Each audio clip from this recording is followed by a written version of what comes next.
Good morning दोस्तों। तो कैसे हैं आप सब।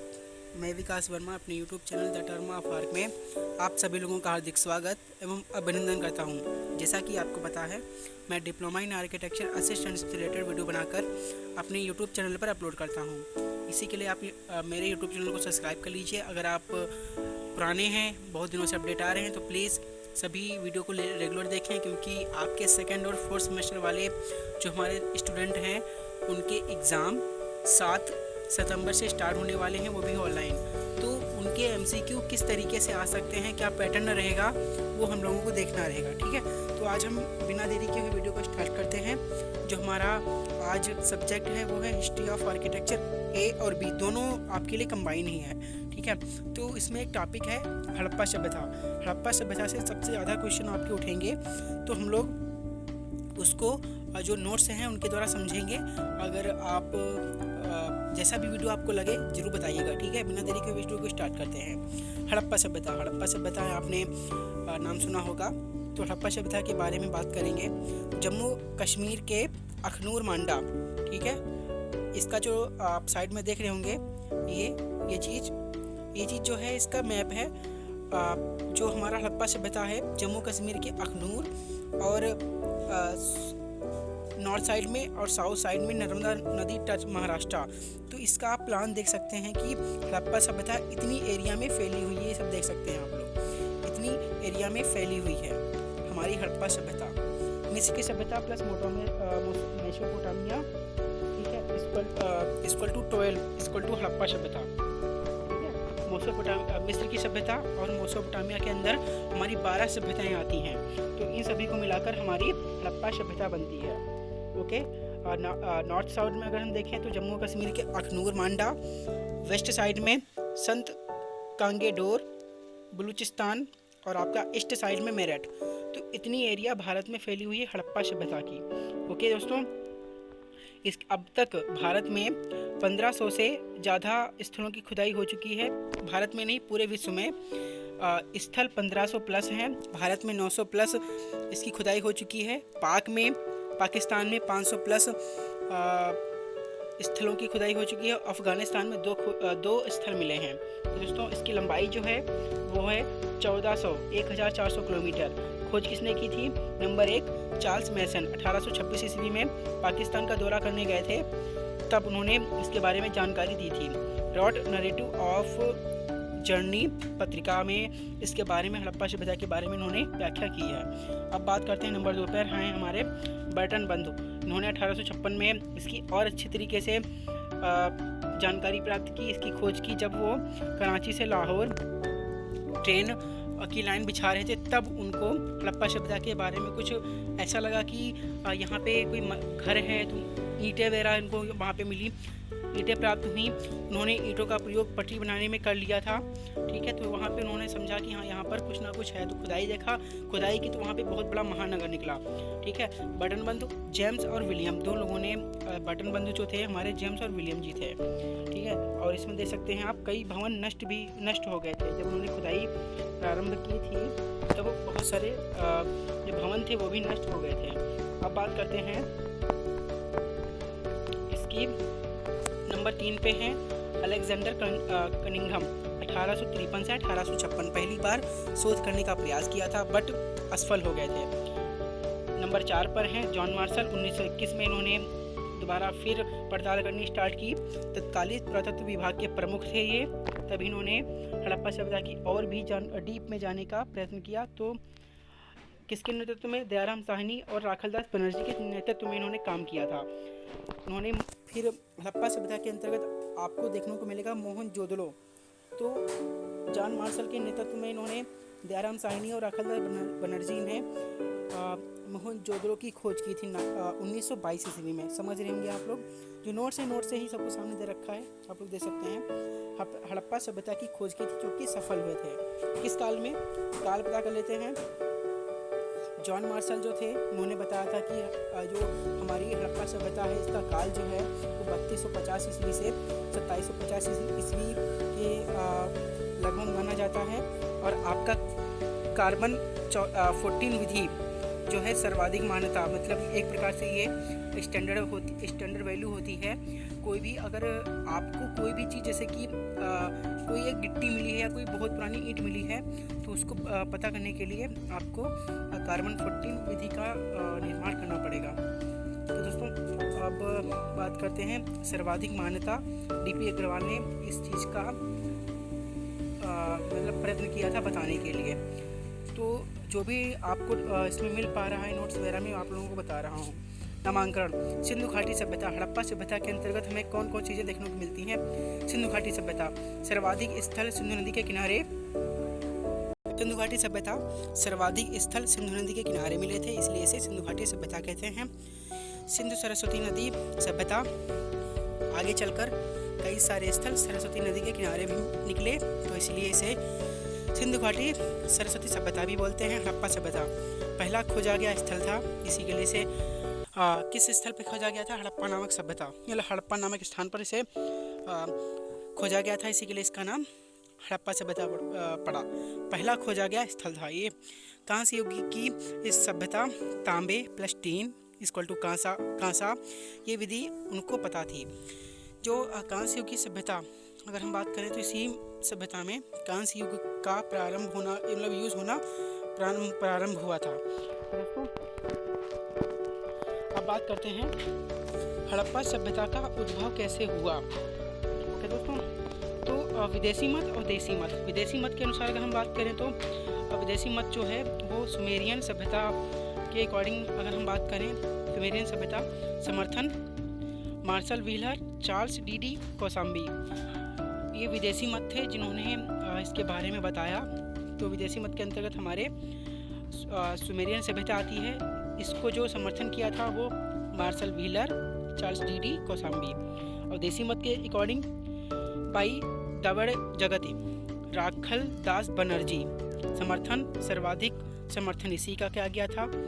टी.एन. रामचंद्रन एल लक्ष्मण स्वरूप पुलात्कार के अनुसार आर्य बहुत कम समर्थन मिला। आर्यों का बहुत ही कम समर्थन मिला इसमें। अब बात करते हैं हड़प्पा कालीन स्थल।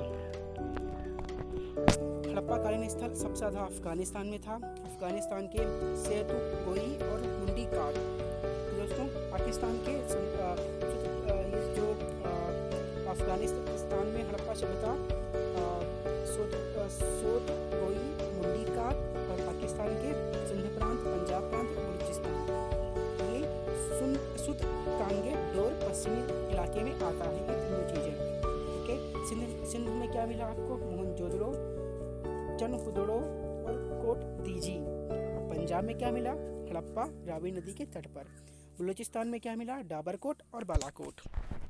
ओके दोस्तों अब बात करते हैं भारत में कहाँ मिला जम्मू कश्मीर मांडा सबसे उत्तरी स्थल चिनाब नदी के तट पर। पंजाब में कहाँ मिला रूपनगर रोपड़ अन्य संधोल। हरियाणा में कहाँ मिला ये हमारे भारत की बात हो रही है। हरियाणा में कहाँ मिला बनवाली राखीगढ़ और भगवानपुर। ये कहाँ की बात हो रही है हड़प्पा सभ्यता के प्रमुख स्थल जो हमारे भारत में खोजे गए। बनावली मिट्टी के हल बैलगाड़ी खिलौना बनावली में ये चीज़ प्राप्त की। हरियाणा के बनावली में ये चीज़ प्राप्त हुई। हरियाणा के राखीगढ़ में सबसे बड़ा नगर इंडिया में खोजा गया जो हड़प्पा सभ्यता का सबसे बड़ा स्थल जो हमारे भारत में ही था। और भगवानपुर संपूर्ण हड़प्पाई स्थल में सबसे बड़ा मोहनजोदड़ो यही था। अब बात करते हैं चौथा नंबर पे है राजस्थान कालीबंगा और बालासल जूते हुए खेत काली चूड़ी और अग्निकुंड ये हमारे कालीबंगा में मिले। उत्तर प्रदेश की बात करें तो आलमगीर संधोली बड़ागांव सबसे पूर्वी स्थल। और आप लोग इस वीडियो को देख रहे हो तो ये ध्यान रखना इसी से ही आपके MCQ बनेंगे कि उत्तर प्रदेश में हड़प्पा सभ्यता का कोई एक स्थल बताइए, तो आप लोगों को इसके बारे में पता होना चाहिए। तो मैंने उसी को देखकर मैंने ये नोट्स वगैरह जो भी हैं हमारे दोस्तों ने तैयार किए। तो नंबर 6 पर है महाराष्ट्र देमाबाद सबसे दक्षिणी स्थल अहमदनगर जिला गोदावरी नदी के तट पर। सर्वाधिक स्थल गुजरात में प्राप्त हुए हमारे जिले अब तक 8 स्टेट हमने पता किए। तो सबसे ज़्यादा जो सर्वाधिक स्थल किस स्टेट में मिले हैं भारत के वो मिले हैं गुजरात के। गुजरात में क्या क्या मिला लोथल धोलावीरा और कोटका। तो गुजरात के रंगपुर में चावल मिले हैं। चावल, लोथल में बंदरगाह पतन, अग्निकुंड चावल। ओके, धोलावीरा में क्या मिला है? सुव्यवस्थित नगर और 3 खंड। ये 3 खंड इस प्रकार से व्यवस्थित किए गए थे। और सुतकोटका में घोड़े का अवशेष मात्र यहीं से, घोड़े के अवशेष यहीं पे मिले हैं आपको। और उसके बाद नंबर 5 पर हमारा है, नंबर 3 और 4 पर हमारा रंगपुर है, इसमें चावल मिले थे जो कि गुजरात में ही है। उसके 5 नंबर पे है जो गुजरात में ही है, वो है भगत राव और रोज द्वीप। तो हम लोगों का ये थोड़ा अलग से ही है, देख लीजिएगा। अब नेक्स्ट बात करते हैं नगर नियोजन। सबसे मोस्ट इम्पोर्टेंट चीज़ है नगर नियोजन। आप आर्किटेक्चर स्टूडेंट हैं तो आप लोगों को हड़प्पा सभ्यता हम लोगों को क्यों पढ़ाई जा रही है, क्या चीज़ है, तो उसके बारे में नगर नियोजन नगर नियोजन किस प्रकार से किया करते थे इसके बारे में बात करेंगे। तो नगर नियोजन 2 भागों में नगरों का विभाजन, पश्चिमी टोला, पूर्वी टोला। पश्चिमी जो टोला होते थे वो ऊंचे स्थान पर थे और पूर्वी टोला निचला शहर था। पश्चिमी टोला में ऊंचे स्थान पर राजा, पुरोहित, शासक अर्थात ऊंचे वर्ग के लोग रहा करते थे। और निचला द्वार में जो कि आपके पूर्वी टोला में आता था, इसे बोलते थे निम्न वर्ग के लोग रहते थे, जैसे जनता, शिक्षक, व्यापारी, सैनिक, पीटीसी। अपवाद, धोलावीरा 3 भाग में नगर था, 3 भाग में। देन नंबर 2, ग्रिड पद्धति पर आधारित भवन एवं सड़कें। ग्रिड पद्धति क्या है? मतलब कि हर एक ब्रांच से अनेक ब्रांच निकल आए, मतलब कि हर एक नगर को एक उसमें बांट देना, मतलब कि जोन में डिवाइड कर देना, या क्या नाम उसका, जोन, या मान लो क्या बोलते हैं, जैसे कि हमारे गठबंधन में सेक्टर जिसे बोलते हैं ना, सेक्टर में बांट देना, पर एक चीज़ को सेक्टर में बांट देना। तो ये हमारी ग्रिड पद्धति के अंतर्गत आती है। ओके, तो हमारा मुख्य मार्ग होता था, चौड़ी सड़कें थी, 10 मीटर की चौड़ी थी, दोनों साइड में घर थे, शतरंज जैसा इसका प्लानिंग था, हमेशा सड़कें सीधी थीं, एक दूसरे को समकोण पर काटती थीं, दरवाज़ा भीतर को खुलता था। अपवाद, लोथल में दरवाज़ा मुख्य सड़क की ओर खुलता था। ओके दोस्तों, ईंट मोदी अनुपात 4:2:1, यह ईंट बनाने का अनुपात था। कच्ची ईंटें दीवार, सड़कें इत्यादि में उपयोग की जाती थीं। पक्की ईंटें विशालकाय भवन और स्नानागार में प्रयोग की जाती थीं। ओके दोस्तों, वीडियो थोड़ा लेंथी हो रहा है तो आप लोग ध्यान से देखिएगा, मैं जल्दी पढ़ा रहा हूँ आप लोगों को। नंबर 4 पर कुआं। लगभग हर घर में कुआं मिलता था, हर घर में। मैक्सिमम अमीर लोग के यहाँ ज़्यादातर जो कुआं था वो अमीर लोगों के यहाँ, जैसे कि एक प्रकार से पश्चिमी टोला में, ठीक है, पश्चिमी टोला में जो लोग रहा करते थे उनके यहाँ मैक्सिमम लोगों के यहाँ कुएं हुआ करते थे। शायद वो कुछ गरीब लोगों के यहाँ से भी मिलता हो। 5वें नंबर पर नालियों का प्रबंधन। तो जैसे कि आप ये नीचे प्लान देख रहे होंगे, आप ये प्लान देख रहे होंगे, तो ये प्लान घर है, गली है, मुख्य मार्ग है, बड़ी नाली से मिलती थी, ये सब चीज़ें, साफ सफाई की जगह जगह मैनहोज बने हुए करते थे।